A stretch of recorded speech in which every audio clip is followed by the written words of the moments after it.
Managers are dropping left and right because the amount of pressure they're under. A lot of these clinicians out there, they need help.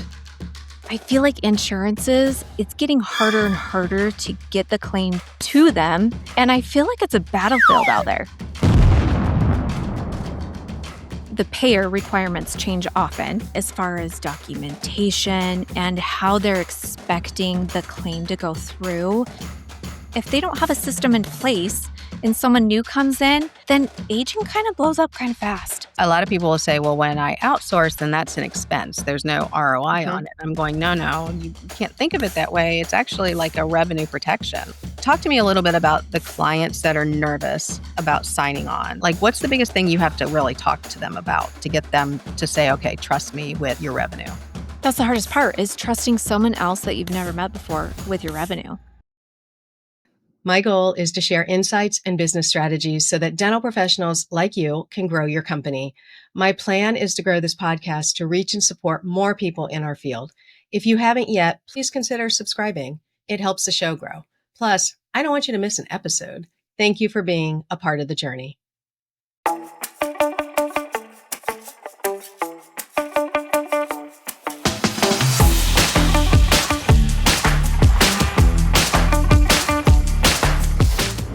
And we are back with another edition of Nobody Told Me That. And I have another revenue cycle nerd with me because that's who I like to talk to. I mean, really, you surround yourself with the people that you love to engage with. I've got Brooke Bird here from Bird's Eye Billing. I just love the name. Welcome, Brooke. Hi, I'm just so excited to nerd out today with you. Yeah, I am the owner of Bird's Eye Billing. My name is Brooke Bird, so kind of a play on the name, but I'm excited to be here. Yeah, so in the pregame, we were doing talking about all these bird things like patterns and nest and migratory stuff. And it was like a total, if I had a fun name like Bird, I think I would go a little bit crazy with it. All I have is Dunkin' Donuts and Dunkin' Hines and Dunkin' Yo-Yo. Those are like the three. So I'm very jealous of your very cool name. So Oh, I geek out too. I mean, we use Bird's Eye View all the time. And then I'm like, do I really love that? But it's kind of geeky, but it's kind of cute, Yeah. Well, and you just got engaged, so congratulations. So Thank you you. can be giving up the whole bird thing. Yeah, my Kinda company sad. will stay the same. But yes, I'm sad to see that name go. All right. So let's jump right in and, people will get to know you as we go on, but we're at the end of 2025. This actually is going to come out the beginning of 26. What did you see this year? Was there Ugh. anything crazy? I mean, revenue cycle wise, not otherwise, but revenue cycle wise, insurance wise, how do you think the year went? And what are your thoughts as you wrap up? Okay, as I wrap up, we kind of talked about this off air, what I've seen. And I feel like insurances, it's getting harder and harder to get the claim to them. And I feel like it's a battlefield out there. And I feel like we're all having to turn into these detectives and investigators trying to figure out this case and solve it per claim. I feel like that's kind of what I saw. It's a little bit of a battlefield this year. So you're even going real granular because typically what I hear from people is, oh, insurance just got harder. It's Yeah. Yes, it did. It got harder on all sides, from the ADA's point of view, from the carrier point of view, from our point of view, from the office's point of view. You and I are outside of the office for the most part. But you're saying it's hard to get the claim to the carrier for a lot of different reasons. Is it the clearinghouse? Is it you're not getting what you need? Why is that difficult? I mean, how are you staying on top of that? Well, so I feel like the payer requirements change often as far as documentation and how they're expecting the claim to go through. And we could talk about that a little bit more. And then you have the different clearinghouses that are also, updating frequently. Their system changes frequently. So I feel like you're always having to keep on task. And so part of what I'm trying to talk about here today is how to do it, how to keep up with the nuances, how to create systems so you can, and just kind of how to do the detective work yourself. There's offices, though, that have just a ton of carriers. Yes. So to keep track of all that is really difficult. Now, if you're in a 1, 2, 3 carrier office, you kind of know like the nuances, right? But from what I'm hearing from you, other billing companies, other billers, is it's hard when it's spread amongst a couple people in the office because Mhm. one person's going to pick up something but maybe not share it with the others. And I know you take over for offices that maybe that situation. Is that something that you see that people are trying to share that information more? Or do you feel like there's a lot of silos still happening in the offices, the dental offices? I feel like what generally happens is you have your insurance coordinator and they kind of just put it in their brain. This Right. payer requires this when I send this off, like a COB, attachment or whatnot. And so they kind of collect what they learn in their brain as they go. Yeah. Like, I don't know, a lot of them local to me learned the local insurance company nuances, which have been a little bit of a nightmare, but we'll discuss that later too. But they kind of just put it in their brain, like been doing it, they collect information. But what happens is that insurance coordinator may not be there forever. And Mm, so they may leave for one reason or another. And then you have someone else stepping up to the field plate, even billers that don't know local requirements or clearinghouses or whatever sometimes. yeah. But they come in and they're like, yeah, sure, I know how to send a claim. I know like what attachments are required. And so, yeah, I got this. But what they don't know is different nuances of how to get that claim across to the actual payer because that insurance coordinator left with that knowledge. So, Yeah. Yeah. yeah, I wanted to talk about systems that we can put in place to avoid that situation. Is there, when you work with an office, you're finding out all these kinds of systems. How do you get that information back to them? And do you talk to them about how to give that back to the clinical team? Because, I mean, some of it is just, we just need one certain x ray that would really help, but the Mhm. clinical team never hears about it. So, like, what's your protocol for that? Because I'm sure you see stuff that's like easily fixed. Oh, yeah. And as a biller and as a person myself, I mean, I've evolved over time after learning what is needed and required. It's often hard to just take on an office and throw everything at them. This Mm, is the documentation you need for XYZ. This is how you submit a claim for XYZ. So oftentimes when I'm called, their aging is already out of control. yeah. But I can kind of take a look back, bird's eye view, Mm, and like take a step back and see patterns. Is it documentation? Is it a payer? Like, do I have 5, 6, 7, 8 more plus with a certain payer? And I can mhm. kind of take a step back and kind of evaluate because these reports do tell a story. What Yeah. is going on? What are we missing? So that's kind of what I do. And I take it per office basis because I don't want to throw everything at them all at once. And some offices are great with one thing and lacking in another, that they need help with. Mhm. Well, and the person that you might be giving the information to, I found this a lot. Like if somebody leaves that office and now they need a billing person, Mhm. usually there's not another person that kind of steps up. It's like a manager that just has to manage the billing company. And that person may not really dig it like we do. And so she's like, all right, what do I need to know? What do I need to tell the team? And meanwhile, you're like, oh, but if I could just get you to understand this, but I mean, they got enough going on there. You're very detail oriented and you were telling me about the system that you've created. And I love that you're going to share it with the listeners. So there's going to be a link in the show notes, people. And if you're watching on YouTube, make sure you go to the comments there. And while you're there, I'm supposed to tell you that you're supposed to like and subscribe, but I would really appreciate it if you did. But all of the links and everything will be there. So what on earth are you giving to people? Well, first of all, backing up to the liking and subscribing, Teresa, I am major fangirl about you. So I have followed you for many years Aw, and thanks. watched you speak, at conferences, and you've taught me so much. And if I could have the brain you have with all the information, I don't know how you do it. But backing up, yes, my product is called My Insurance Compass. Okay. So basically, what it is to resolve the root of these problems. I mean, if an insurance coordinator or whoever is doing the billing finds that Delta is now requiring a certain way to get, say they're the secondary, to get the EOB or the coordination to them, they can write down, or I mean, they can add to the spreadsheet what they did and what works. And that way you just add to that spreadsheet what works so anyone can kind of like take a look and go, what do you do with Delta? What's the rule here? Yeah. What are we doing with our clearinghouse specifically?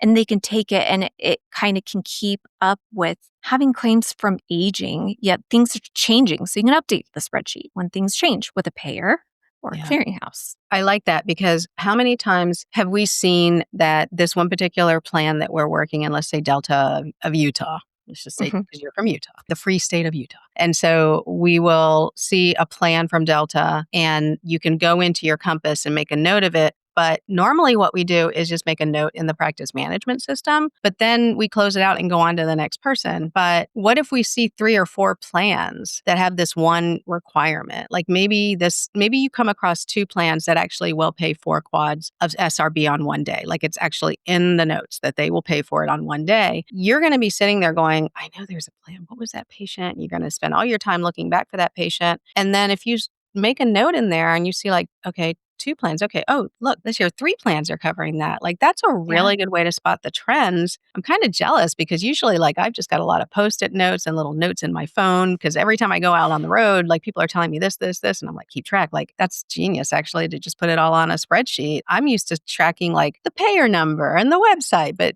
now you're tracking like all of the little changes. That's pretty smart. I mean, you live and you learn, right? I mean, I wasn't always this way. I've built for enough people and I've learned, if they don't have a system in place and someone new comes in, then aging kind of blows up kind of fast. Yeah. So if they have the notes and the spreadsheets updated, that kind of helps prevent it. If they follow it, that helps prevent things from happening. And yeah, if you can do SRP 4 quads in a day and you reference that spreadsheet and you can kind of look up by insurance company, that is so helpful. And it takes the whole team to put that together because you have someone, might be a different person doing the verifications that can Yeah. throw it into the spreadsheet as well. And you have a biller or, they might all have different jobs or titles, but everyone can update it from their perspective. And that way you have a system that you put in place, which is very important. I like this because it's almost like that's odd spreadsheet. Like Yeah. it's like that's where like anything that isn't normal, like you can put in there because it is hard. I mean, there are definitely plans. I mean, I still do billing for my old office and there are plans that I'll say, oh, you know what? This is just like that other plan. And then for the life of me, I cannot remember who this person is. And then me and Jean are texting back and forth. Who is that patient? I don't know. Come on. Don't you remember? And like we're back and forth. So something like this is pretty good. So what was on your compass this year? Like what kind of weird stuff did you write down on your compass? There is so much. I Okay. mean, I feel like there is so many different nuances that people learn. I'll give a couple of examples. Okay. I have a couple local insurances, and I can give this example because I feel like this happens all over the place. Okay. But we were mailing claims, okay? Because they weren't up with the times with all the other payers. So we were sending everything electronically to the other payers, mailing the claims to these local companies. And then eventually they caught on and you could submit electronically these claims. Oh my I God. feel like it wasn't that long ago either. So you start submitting electronic claims. They don't accept electronic attachments. So then how do you get the attachments to them? And it's kind of like I nerd out to this because I'm like, okay, why? How? Yeah. How do we get this to the other side? So, then eventually it's, okay, you submit the claim electronically and we'll ask for attachments. Then you can submit it on our portal. So it's learning the game for each insurance company and learning the game for, the clearinghouses that have their own rules and regulations too that are different from each other. So Humana, if it's a secondary, I know from my little compass, I need to fill out the coordination, the primary insurance information to get that through. You can't just submit an EOB for them. So they all have their own nuances that continue to change too. So you just have to investigate. It's wild because coordination of benefits, I feel like is just, I don't think there's anybody that loves it. I know that No. there's people that will kind of joke and be like, oh, it's like a puzzle. And I'm like, I think you're lying. I just think you're saying that. I don't think it's true because it's too difficult, right? So, but one thing I've noticed, and this would go into my compass, is that some MetLife plans on the clearinghouse, I can just put in there the reason code, like why it was, and not submit a copy of the EOB, and it gets paid just fine. And some plans are like, okay, thanks, but now we need the EOB. So it's like, really? So the Yeah. consistency is not where it used to be. It used to be like Delta always does this and Aetna always does this. And now it's like, well, it's Friday, so we're going to do this. And I mean, I don't mean to be so flippant about it, but it can be very frustrating to someone who has not, I guess, you and I have gotten accustomed to all their changes, right? So like, Yeah. we're just like, okay, another thing. But imagine being brand new coming in, or a brand new dentist, and you like explaining these things, like the whole Cigna crown buildup and crown thing. I mean, so and I remember saying this to a doctor, like, oh, you can get your buildup paid. You just got to call and tell them that you seeded it. And he's like, I did it the same day. I'm like, I know. I know. He's like, really? Really? And he would not believe me. I'm like, okay. So, but if you said this to somebody outside of our industry, they would just look at you like, what, why? So Yeah. it's exactly. So, it's like that's weird sheet, the compass, or the why do we have to do this sheet? There's all sorts of names you can have for this sheet, this Yeah. document.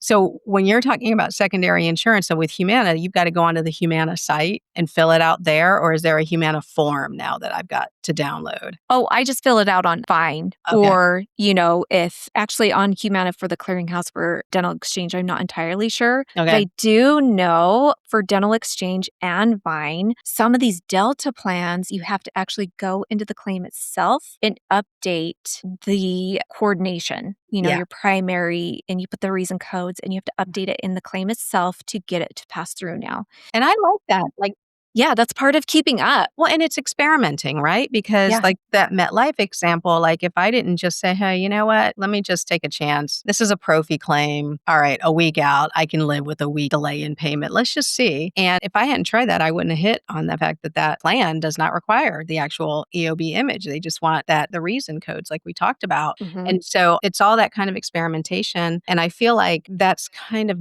we don't do that a lot anymore, right? So, I mean, you've been doing this a while, but I would say for somebody brand new, things are so wacky. People don't want to take a chance. Like they want to get it done. But you and I, we've kind of experimented with things before. Mhm. Like we're not afraid to say, you know what, let's try this. Because what's the worst that could happen? A denied claim. Like we get a denial back. Okay, I've got a document control number. Now the carriers don't like hearing this because I just wasted an electronic transaction. But that is how we learned, right? Isn't that how you learned in the office? Like every Oh, time yeah. the claim came back, you're like, oh, that's why. 100%. I learned that way, and I would start with aging, and I would do the generic, more seasoned billers know this, but I would send timely filing out and then start with 90 days and then just go through the list. But now I've learned to just take a step back, obviously take care of your timely filing ones, but take a step back. What is going on here? What are we missing? And it's not a bad idea to send a couple tester claims out, because with those tester claims, yeah, they might come back denied. But once you find out the answer and how to get things through, that will help your whole system not age. Like if you are working the aging, if you're working claims and you're like,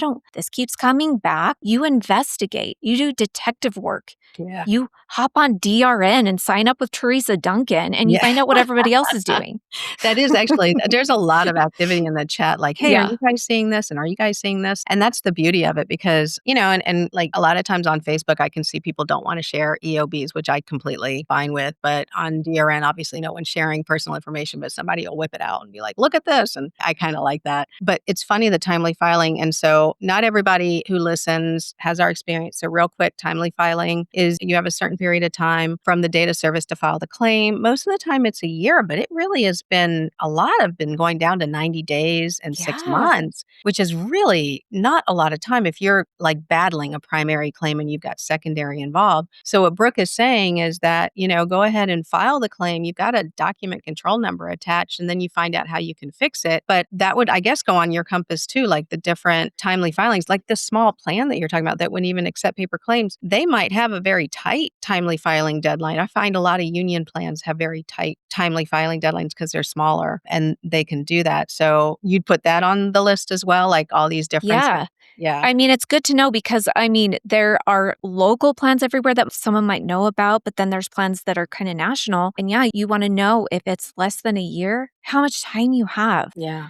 Yeah. With that little tip, though, sometimes you don't want to bank on this because just get it done if you can. But sometimes if you're coming into a mess, like if you're in office acquiring the AR and Mhm. it's aged and it's old and you've got these claims that are nearing a year, maybe even past a year, try to appeal them. Try to show that you've attempted submission because Mhm. sometimes they will turn that around and pay. Yeah. Not that I recommend it, but that Yeah. can happen too. Yeah. Sometimes you get in contact with somebody who understands. Maybe they've been in an office before. So I'd say it's about 50-50 me being Yeah. able to get timely filing claims paid, ones that have aged out. But it helps. So if you're ever going to do this, listeners, you don't want to just call and say, hey, this data service, like put it on a spreadsheet and don't just do data service and all of that. Give them the document control numbers, the claim ID numbers. That's how they look it up. And especially if there was a sale that happened, and if there's a lot of people involved, they want to help you because a lot of patients means a lot of people calling upset at getting a Mhm. bill.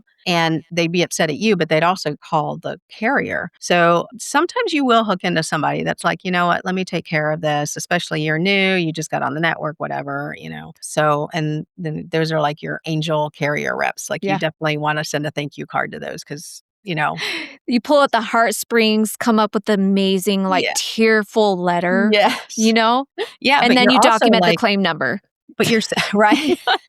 But you're super, super grateful too because they don't have to. Yeah, They don't have it's to. true. But also, when you were saying Scooby Dooing, like detective work, I call it Scooby Dooing, right? Like Yeah. you will see that all of a sudden a couple of your claims in one carrier are about to hit timely filing. Like that's where somebody who has experience looking at reports can see something's wrong in the system. Either you're not recognized in the system or what. So when you see that, like what's your plan of attack when you see that happening? It depends. I look at the trend, I mean, if I see 10 Cignas, okay, what's going on with Cigna? Yeah. Why is the aging happening? Are they rejecting and not making it through the clearinghouse?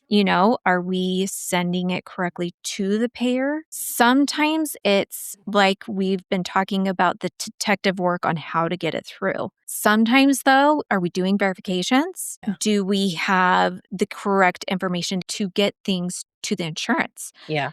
Are we verifying they even have a certain insurance? And I feel like if you're seeing these trends, if you're seeing, I don't know, maybe a lot of crowns aging, you've done a lot of crowns, you're not getting them paid on, go back and find out what documentation is required to get these through. Yeah. I do know for scaling and route planning, the documentation has changed over the years. Are you including everything that there needs to be included to get that through? Yeah. You can kind of spot the trends by the codes or the insurances or, different things like that, verifications. Hmm. So, With the verifications, we were talking about this earlier, and this is something that comes up with the Dental Revenue Network company owners is because half of you offer verification and eligibility and the other half don't. And some of you offer it only for existing clients, and some are like, heck no, I'm never doing this again. I feel like employees of offices get really angry if you get something wrong with this piece. And it's so automated now. I don't know how any billing company makes a lot of good money on it. That's another thing. There's so many companies that can do it really well, but it's not the bulk verification eligibility, it's the outliers that we still have to pick up the phone and call. So for you and your billing company, you're still finding you have to call a lot on these cases, right? Like just even to double check what a policy says. Like, are you finding stuff online or is it still a phone call? well, my general practice is to avoid the phone calls if at Yeah. all possible. So, Yeah. whatever you can find online through these portals, whether it be verifications or checking claim status, do that. Yeah. I avoid picking up the phones and speaking with a representative at all costs. But yeah, in this industry, even today, it's unavoidable for every single circumstance. You will be picking up the phone. You Yeah. will be calling an insurance to verify certain benefits. You will be calling and saying, why isn't my claim processing? It's stuck in process on the portal and it's been a long time. What's going on? Oh my God. And yeah, sometimes they're still not helpful, but Yeah. you cannot avoid a phone call still, which I wish that changed. But but it's just not happening right Well, now. and they want it to change. I mean, the carriers, Yeah. it's expensive when we call. I'm just thinking when you said that, I got triggered because I've got 3 Cigna claims that have just been in processing for I don't even know how It's long. Cigna I was talking about. Yeah. And it's like and then, I'll just go, "You know what? For giggles, let me submit another reconsideration." Now it's pending again. So, and that's another example of sometimes you have groups that there's more than one person doing the work. And so I feel like that's a big inefficiency that a lot of offices face. So going back to like if you have one, two, three people in the office, one person's in charge of posting and they're in the office, one person's in charge of eligibility, and then one person is answering the phone and responding to patient complaints, you could theoretically have 3 different people submitting a claim for, and it's pending, right? Like at Yeah. least with how I'm doing it in my own office, like I'm the only one that does that. The other girls don't want anything to do with it. But theoretically, you could have like 6 different versions of that claim in there pending. And you as a billing company now being hired, I don't envy your cleanups, like the amount of stuff you guys see in cleanups. And if I remember correctly, you like a cleanup. I'm nerdy like that. Yeah, I I think, just yeah, I really remember. love the detective work. Yeah. Yeah, I Yeah. and then to see it clean and beautiful and sparkly, it's my favorite. It's sickening, honestly. It It's is funny because there's a couple DRN people that are like, "I will send you all the Yeah, cleanups." Like, you'll see it, like, "Who does cleanups?" And we're like, "Okay, send them over there." And then some people will be like, "Oh, I just will take all of them." But yeah, it is a lot of work, and I don't think a lot of doctors realize, like, you're gonna pay for that. yeah. So it's really important to make sure you don't get into that situation. There are people who can clean it up, like Brooke, but it's cheaper to not get into that situation in the beginning, right? For sure. And I feel like when I go in to clean it up, just like I said, I'm evolving too. I'm a human. My business is getting better with time and experience. But, I just used to clean it up, like, because I have the knowledge. But, even when you clean something up, you still need systems to avoid it again.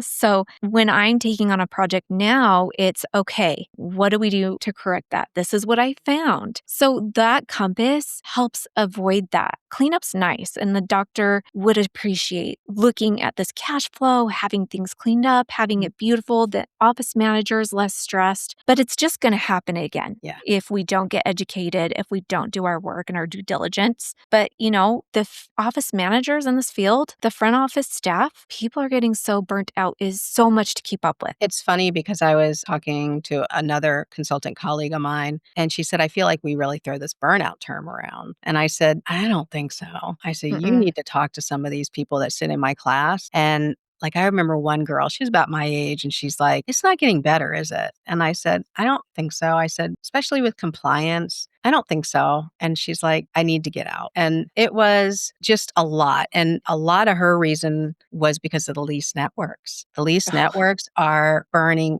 I think that honestly, I think that's probably the biggest reason why the temperature is so high with yeah. doctors being angry is because of all this stuff with lease networks, the surprises and all of that. She said if it was back to where it was like participate with 2 insurance companies, like I could Hmm. do this all day, every day. She's like, I can't do this anymore. When you said burnout, you see it in the staff. Like, have you seen people quit? Have you seen people just like, okay, I'm out. Like, you take care of this? Well, I mean, yeah, to be honest, that was me. I mean, I I left because, I needed to be home with my kiddo. I Yeah, left in a good way because the dental industry is small. I loved the people I was working for. So, sure, sure.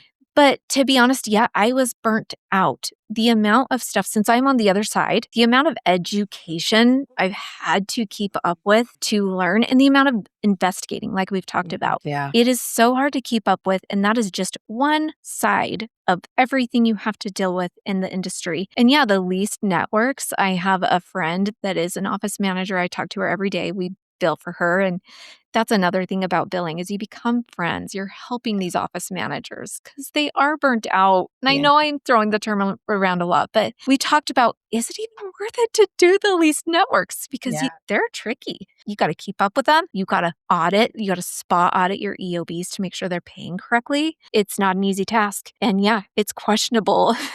You can have more money if you're on top of it. Like you yeah, can have higher fees if you keep up with it, and you have to audit, and it's tricky, and you have to watch your yeah. EOBs. And it's not for somebody brand new. I mean, I don't No. see how you train somebody like with minimal experience. Not that they're untrainable, but I mean, Yeah. that's like next level stuff. We had our monthly meeting, monthly DRN call yesterday, and we were talking.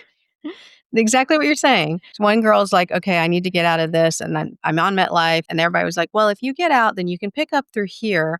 But you got to make sure that they're going to pick you up because they may not pick you up. And then they're like, but you can go in under this one. And I'm just like, I'm sitting there going, how on earth? Yeah. How on earth? Is these are people who love insurance like we do. Yeah. And they're like, okay, but you can do this and you can do that. And it's almost like it's a recipe book. How are the other offices going to figure this stuff out?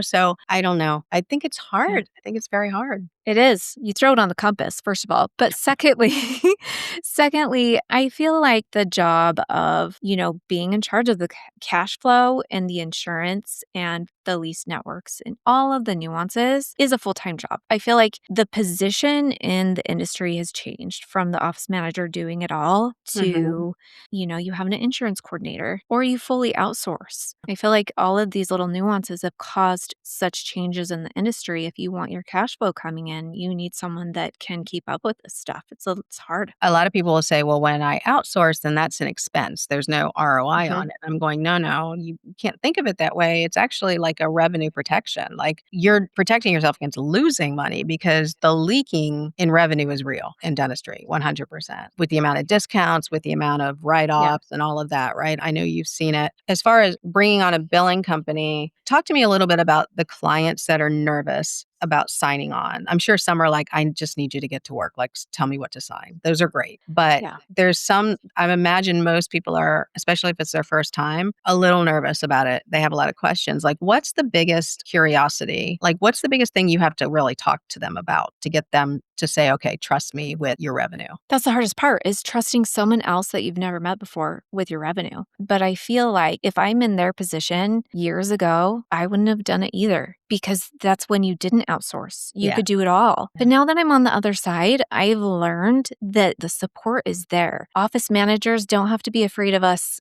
taking things from them. We're there to help and support. And I feel like as far as the trust goes, it's so funny because, if you're an insurance coordinator or an in-office person, in general, you're just there every day doing your job. But we have different standards of accountability. I mean, they want to make sure we're doing our part. So most of us billers, we're sharing spreadsheets. They can see what we're doing every day. We're sharing reports where they can see what we've done. Another thing that you mentioned is like, what's the ROI? Well, first of all, this is what we're doing all day, every day. Secondly, I don't even know if I can say this, but you don't have to put us on your payroll. You don't have to pay taxes on us. Yeah. I know that's like kind of a gimmicky sales, but it's true. It's true. I am 100% there purely for one thing, and I charge a rate, and it's not, you're filing taxes on it. Yeah. So, Yeah. there's a lot of benefits. And yeah, I get the scarce, like how it could be scary. I was there once. But when you just try it, you find a biller that you think you can trust, go in, it's magic what happens. Yeah. And I mean, it is true. I hear all the time, I should have done this sooner. And I mean, I've got 2 virtual assistants, and I say this all the time. I should have, if I had had them, if I had been brave enough to have them when I was starting out, instead of worrying about like, can I afford them? I would probably have like tons of people working under me, honestly. But then again, I really don't like having a lot of people working under me. So it's okay. So Management is hard. and I had good employees too. So Yeah. no knock on them. I mean, listen, the people who are listening, if you're listening and you weren't one of my favorite employees, you know who you are. So it's all right. I'm not going to worry about that. You know who. But for the most part, almost everybody I worked with were great. And every time you bring in a new employee, though, there's this big fear in a manager's mind. Are they going to get along? Am I going to have to deal with this stupid little stuff that comes up? Because it all starts as stupid little stuff. Is she going to want the temperature different? Is she going to put stinky stuff in the fridge? Like there's just all sorts of stuff that goes wrong. So like if I can eliminate that extra drama, oh my God, are you kidding me? Yeah. And your reports and the extra revenue recapturing that you're doing, me being an operations manager now, because what I'm doing is managing the operations of the business. Yeah. Now I look pretty good because I'm managing the third-party billing company, probably managing a social media company, the output and all of that. Like you said, that was something that I think managers my age, we have a hard time with because we're so used to doing everything. I think probably your age managers are like, okay, I need help. And you ask for help. My age would have been like, we would have just died at the chair before asking for help. That's just what would have happened. So I'm glad that things are changing. Yeah, I feel like it needed to change. I feel like Yeah. managers are dropping left and right because the amount of pressure they're under. And yeah, I was that manager too. I was like, there's no way. As I'm leaving the field to do my billing, I'm like, there's no way I would have done it myself. But just seeing the benefit, it's night and day. And I make friends with my managers. There's some of the most, I love the professional relationships I've built with my managers, and hopefully they're listening, but I love these people and just to support them and them to be like, you know what, this happened. We look into this and, just to be able to support this, them and not having to worry about that. There's enough to worry about. Well, and you do something interesting. So let's pivot away from dentistry just for a second. First of all, you burned out, and then you're like, okay, I burned out, but I love it so much, I'm going to go open my own company, right? But you also do mental health billing. And I don't meet a lot of people that are like, oh yeah, dental and mental health. Like that's not out there. So how the heck did that happen? And I'm very curious about the medical billing experience, but how the heck did that happen? Well, it happened actually, I left the field. This was my very first client, was my very best friend, is a clinician. She does trauma-based therapy and she was like, give me a try. A lot of these clinicians out there, they need help too. They're doing therapy all day long. It's exhausting work. Yeah. So then to collect the money after that, so difficult. I know. And Probably people are upset and triggered, and you're like, can I have my money? Right? Exactly. I mean, it's hard for them because they also don't want to be on the other end of this trauma case. But also being like, okay, now will you pay me? Right. So I feel like it's very important. And I've learned a lot. And it's the same thing. It's the same insurance game. It's how do we get the claims there? How do we get them to pay? Do we need to appeal them? So yeah, I've loved both. I mean, dentistry is my background and my passion and everything. But yeah, mental health too. I love supporting these clinicians for sure. As far as medical claims go, do you find that is it more work to get a dental claim out the door or a medical claim out the door? And is it more work following up one or the other? What do you see as differences with the two systems? I feel like it's a lot more work to get a dental claim out the door. Really? You have to think about the different documentation, the different attachments. I feel like it's a lot more work. Mental health is a little bit more automated, but once something blows up, that's where your money comes in, is the follow-up, because something blows up, you're sending treatment plan notes. There's a little bit more that goes into it, but dentistry, for sure, to get the claim out the door is definitely completely different. Do you have a lot more denials with mental health or? I feel like I have a lot more clawbacks. Really? So you have to, Oh, so tell me about that. So why? Why do you think? You have to really read your insurance manuals. There's no going around and escaping this. You have to read your insurance manuals of, are you billing this correctly? Clawbacks are when they do a post review and then they're like, we shouldn't have given you that. And they just want it back, right? They take the money back. Wow. Is it across carriers or do you think there's like a couple, and you don't have to name them, but are there a couple carriers that you just know you're going to hear from later?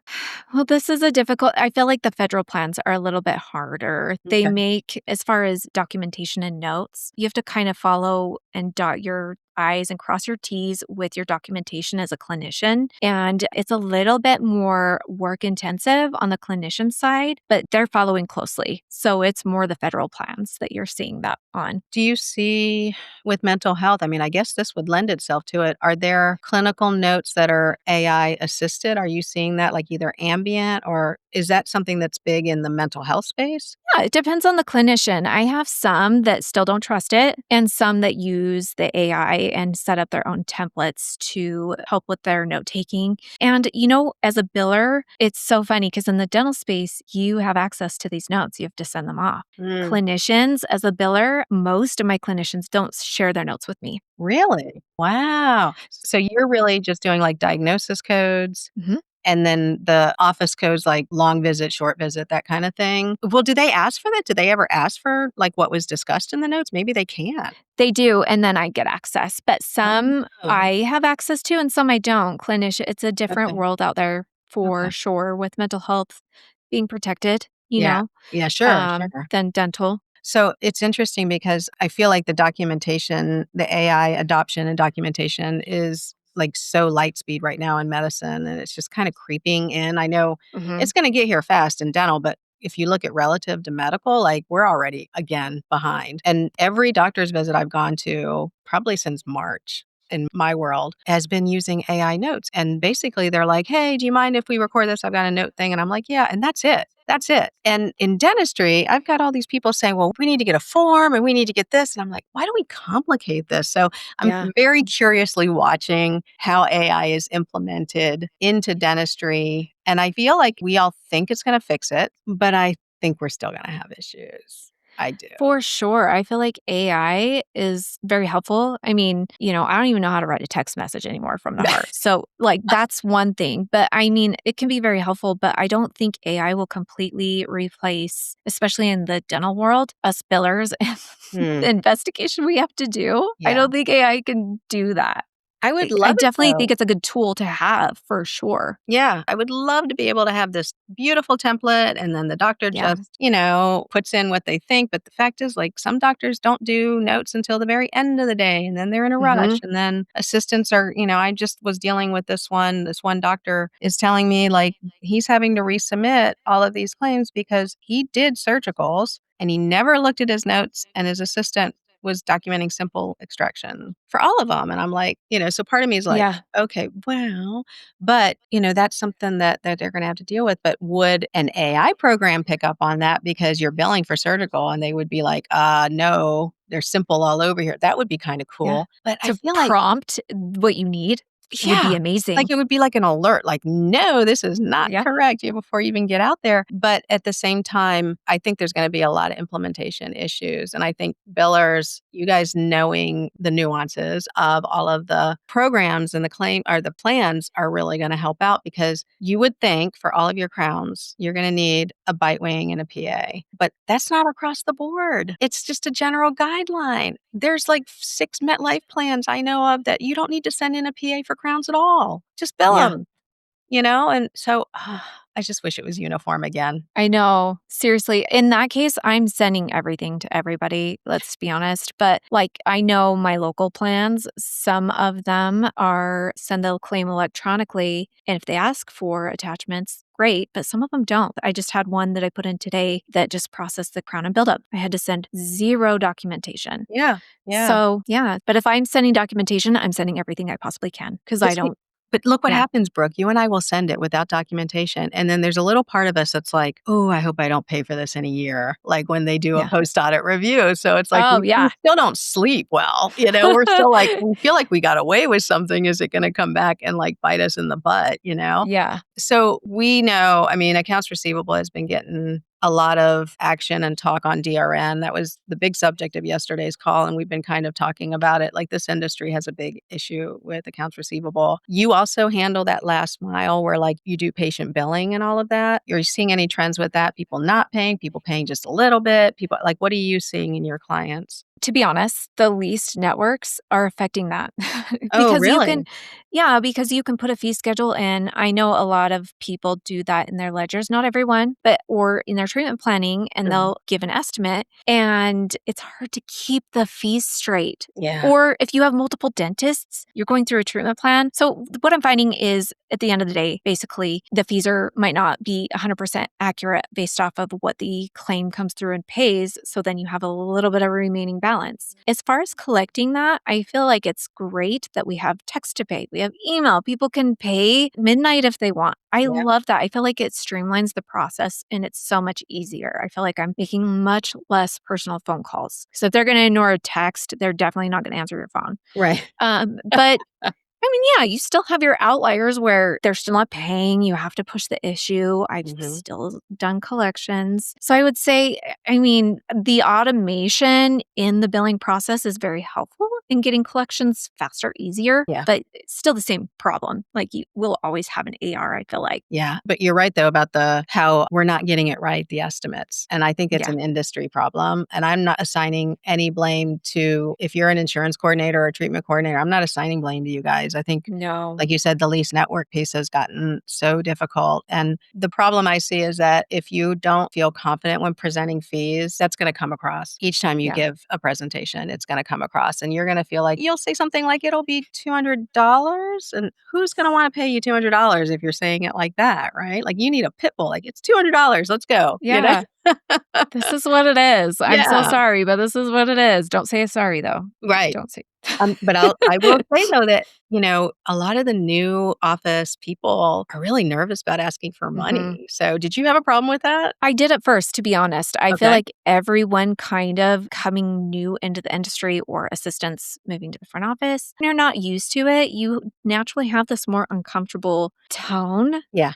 But I mean, if you treat it like they have options, I am a big proponent for Cherry or Sunbit or Care Credit. Mhm. Yeah, not everybody's financially able to drop $1,000 today on a broken tooth. I just tell my clients, because I've experienced this before on the billing side with clients that are having a very hard time collecting. So then ends up me sending invoices and it's much harder to collect later. Yeah. And yes, I mean, you need the confidence. If you think of it as this is also a business, and in order for you to get a paycheck, you need to bring cash flow in. Yeah. Yeah. And you do need to be confident because you are selling a service. Your doctor's the best doctor in the whole entire universe. You're so Yeah. lucky you're here Yep. getting a crown by our doctor. Like you're so lucky. And here's some options if you need them. Yeah. So if you're brand new, what she just did might sound a little bit strange to you. You're like, oh, I don't know if I could come out with all that, but you will. If you really see the work they do, you're like, wow, that's a beautiful crown. That's a good crown. My doctor treats everybody so well. Like that confidence comes. So, now if you're in an office and you're like, I would never get my teeth worked on by this person, then maybe, yeah, you're not going to be able to collect money No. very confidently. That's probably a different podcast conversation. But yeah, I think you have to believe that this is like the best option for this patient. And why wouldn't they pay you? Like, hello. So yeah,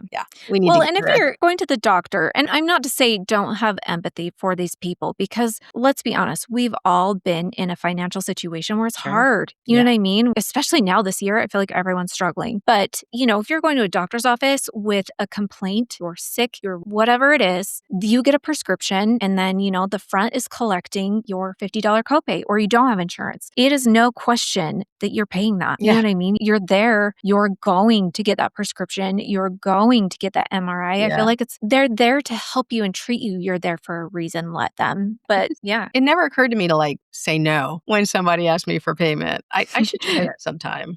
That'd Yeah, be we kind of should all fun. try it. I'm sure Yeah. it'll help our industry. Oh yeah. Yeah. I'm sure my doctor will love that. Oh, just Yeah. kidding. She'll No. get out. We'll catch you later.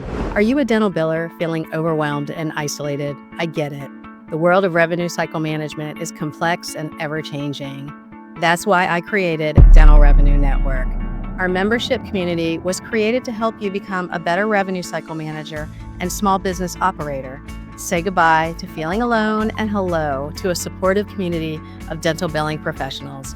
Here's what you'll get: monthly billing-focused meetings with peers and experts, business building sessions to elevate your career, resource libraries tailored for billers and billing company owners, introductions to cutting-edge RCM technologies and companies, and a vibrant community for networking and support. Ready to transform your dental billing experience? Visit dentalrevenuenetwork.com today. Don't wait. Join us now and navigate the business of RCM with confidence.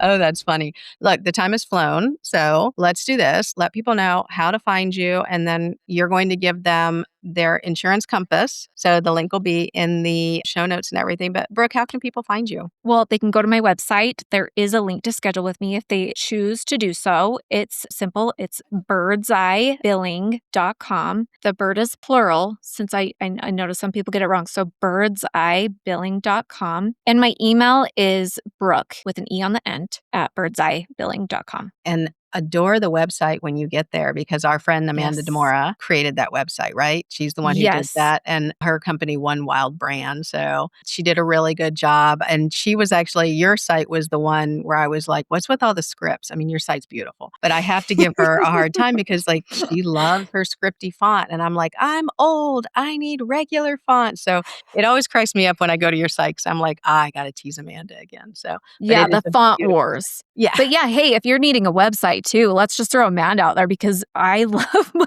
website. Yeah. No, and She did an amazing job. and she did for Angela Davis Sullivan, Adaptive Dental Solutions. She banged that one out. Looks Yeah. fantastic. How do you go from dental billing to like a website like website Oh, designer? no. She's like wild. So She's one a wild brand. magician. There you go, Amanda. We're Yep. already, putting you out there. So, but people connect with Brooke, AR questions, insurance billing questions, schedule some time. Like if you think that she could help you, schedule some time, but Anything. definitely download the Compass. I know when I was a manager and dealing with insurance, if anybody had a resource, I was like on it, just on it. Mhm. So do that. And thank you so much for coming on. I'm glad that you Thank chose my you. podcast to come on and be a first podcast guest. So I'm Thank happy you. that you got to do it here. I'm so And lucky. yeah, no, it's fun. I told you it'd be easy, right? It's just two friends talking, So easy. Yeah. When you get nerdy, it just becomes easy and right? fun. And yeah, That's what I tell my this is son all the my, time. Just get nerdy. He's like, oh, I yeah, gotta be cool, mom. So nah, no, it's nerdy great. is cool. Right, right. So, but dear listeners, as always, I appreciate that you spend your time with me. If you learned something new today, subscribing is the best way to support the channel and keep learning with us.